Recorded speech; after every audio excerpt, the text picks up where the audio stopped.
Hello, everybody, and welcome to the Who Are the Entities podcast.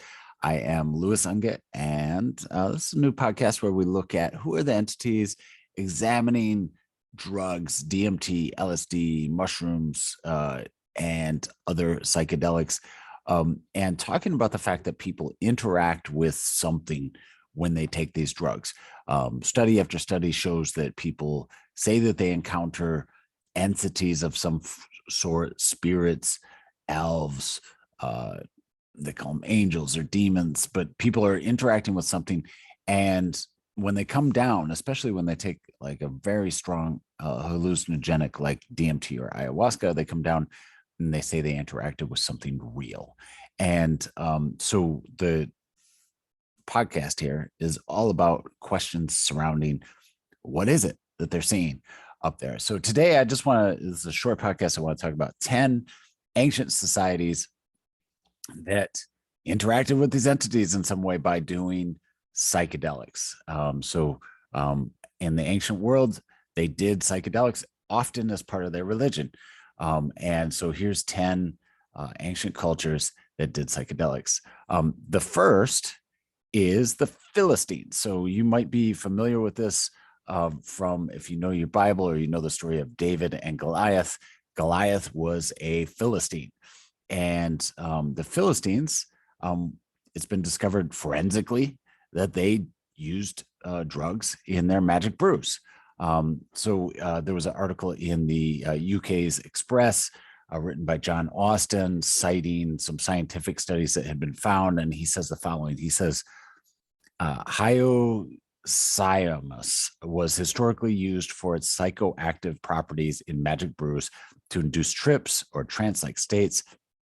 When used as a drug, the plant can cause the sort of behavior associated with being drunk, including difficulty speaking, vomiting, and fighting, but it also causes dilated pupils, auditory, visual, and tactile hallucinations, confusions, delirium, agitation. In extreme cases, it also produces a sensation of flying. So the Philistines, that drug forensically, we found that. There's other indications of other stuff they may have taken as well, but the Philistines definitely were interacting with the spirit world in some way through the use of psychedelics. The next society I want to talk about is Vikings.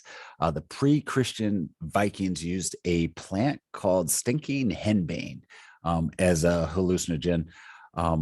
According to Karster Fator, who is an ethnobotanist at the University of Slovenia, the plant is a good explanation for the berserkers symptoms. So the Vikings had these berserkers and they'd go crazy, hyperactivity. They go out, strip naked in the heat of battle, et cetera, et cetera. It's thought from the studies that they've done that part of that was taking an LSD-like drug that induced that behavior. Also thought that they used it as a part of their shamanistic rituals and part of their religion as well. So Vikings are the second society I'd like to mention. Now let's move on to the third, Celts. So the Celtic societies, this would be the people of the what is now Ireland, part of what is now England. The Celtic people also are thought to have engaged in psychedelic activity. Authors Ewan Rowan Laurie and Timothy White write the following. They say, quote, the abundance of Celtic legends about crimson foods which induce mystical experiences, inspire extraordinary knowledge, and impart the gift of prophecy is highly suggestive. And their work echoes what ethnomycologist R. Gordon Wasson talked about when he made a very compelling case for the widespread use of psychedelic mushroom, Amanita muscaria, in the region of the Celts and the Gauls up in Northern Europe. So the Celts almost certainly were using psychedelic drugs as well. There's a few here from Mesoamerica, so pre-Columbian Americas. This is the first one I'm going to talk about is the Inca. It's very well established. Nature magazine recently had a big discussion on the use of ayahuasca, which is the strongest of all the psychedelics, the one that most clearly sees these entities. I've talked about this in the past, but for ayahuasca, 94% of all people that take ayahuasca come back and they say, I interacted with something real. And so the Inca are absolutely one of those societies. And not only did the shaman take it, but they also gave it to other people, and made strong use of it. So also in Mesoamerica, in northern, the Inca were South America. In North America, what is now the United States, there's lots of documentation of the use of peyote and other plants and substances that were used for many, many years, going back before the time of Christ, back into the BC era. They found remnants of this in what is now Texas, and remnants of this in other places in the Western world. They found specimens of peyote buttons that go back all the way to the 4th millennium BC. So way back in time. They've found evidence of this, and going all the way through actually to today. North American indigenous tribes are still using peyote and other hallucinogens as part of their religion. So let's go to the Egyptians. So the Egyptians almost certainly use some sort of hallucinogens. There's a variety of theories on what they use, but blue water lily, which is an indication of a DMT-based hallucinogen, has been found in Egyptian jars, and it is just kind of one of the forensic verifications of things that have been speculated for a long time, that their religious shaman used psychedelics as part of their religion. Graham Hancock, who writes on a lot of different subjects, but the ancient use of drugs is one of the things that he talks about. And he says the following. He says, there's no question psychedelics were used in ancient Egypt.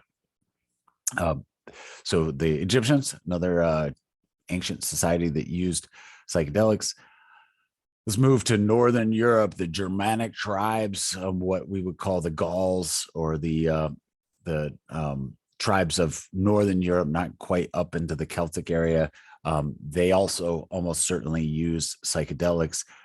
Brian Mirarescu talks about this in his book, The Immortality Key, that talks about some of the historic use of psychedelics in Europe, and talks about the fact that there's been forensic evidence that psychedelics were mixed with wines and used as part of their religious ceremonies for the Germanic tribes.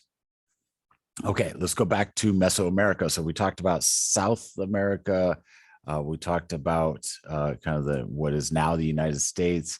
There's two other ancient cultures within Mesoamerica that use psychedelics. Let's start with the Aztecs.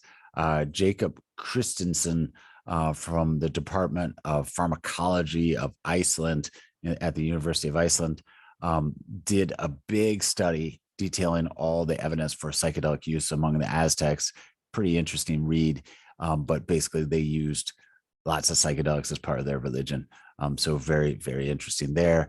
And in a similar region, the Maya, which is one of the oldest empires, lasted 1,000 years, very well-established empire with incredible architecture. You can still go down to Mexico to this day and see it. But they also made use of a variety of different psychedelics. You can read Evans, S.T. Evans, wrote a paper in 2013 called The Ancient Mexico and Central America, the Archaeology and Cultural History. And that it's actually a book, but that was excellent, overview of many of the cultural things of the day, but he has a nice discussion on the use of psychedelics as part of their religion. So that's number 9. Let's close it out with something that would surprise a lot of people, which is the Greeks. We think of Aristotle, we think of Plato, we think of Alexander the Great, and we rarely think of people using psychedelics. But in The Immortality Key, Brian Muraresku makes a good case that the Dionysian cults and some of their secret religions actually were using psychedelics as part of their work. There's also a lot of evidence that the Oracle of Delphi was using, maybe even coming up through the crack, the gases that came out of the crack would give psychedelic results. So there's a lot of people that argue that as well. So fairly well supported. There's, especially in recent years, there's been growing evidence of this kind of secret use of psychedelics as part of the Dionysian cult. And Brian Muraresku in his book talks about the fact that there's actually forensic evidence in the third century of drugs being used in one of the Roman colonies towards Spain. So some forensic evidence to back up some of the other evidence. So as a whole, I would say it's very well supported that the Greeks were using psychedelics. So who are the entities? Well, they're interacting with almost every culture you can think of. I mean, if you look at where we've gone with this discussion, we talked about what is now we would consider the Middle East, with the Philistines and Palestine in that area, it being used there, as far north as you could go in Europe with the Vikings and the Celts, and then all the way across the ocean to the Inca of South America, the tribes of North America, and what is now the United States, going back to Northern Africa with the Egyptians, back to Europe with the Germans, throughout Mesoamerica with the Aztecs and the Mayans, and then finally the birthplace of Western civilization, Greece itself. So all these different societies have historically used these drugs, interacted with these spirits, these entities, and done it often as part of their religion. And so kind of gets back to my point of like why that's such an important question of like, who is it that we're into, if they're real, if it's not just all in our head, which I think there's good reason to believe that there's something out there. And, you know, I talk about that quite a bit in my book. What is it that they're interacting with? So to learn more, like and subscribe to my channel. Also check out my Substack, lewisungit.substack.com, and check me out on Twitter at I am Lewis U. Finally, my book is now available for pre-order, and you can learn about that both on my Twitter and on my website, lewisungit.substack.com. So check those out, and there'll be a link to order that book. So go pre-order that book today. Thank you so much for listening, and I hope you all have a fantastic day.